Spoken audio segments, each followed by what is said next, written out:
রহমতুল্লাহ।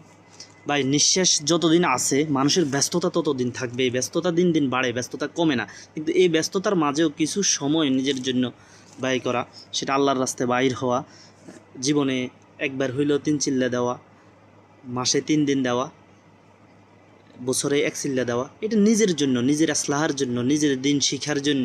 ভাই কেউ যদি বলে ভাই মিষ্টি অনেক মজা, এই কথা বলে যদি কারো গায়ে ভাই 5 কেজি মিষ্টি এরকম মিশাই দেয়, সে মিষ্টির স্বাদ জীবনেও বুঝবো না, যতক্ষণ পর্যন্ত তার জিভায় সামান্য পরিমাণ না যাবে, সামান্য মিষ্টির স্বাদ যাইলে সে বুঝবো যে ভাই আপনার মিষ্টি যে মজা। আর ভাই বলবেন জামাতে 3 দিন 3 চিল্লা যাইলে কী মজা, আপনি একবার যান তাহলে মজাটা আপনি বুঝবেন। আপনার ইসলাহের জন্য একটু সময় বের করেন।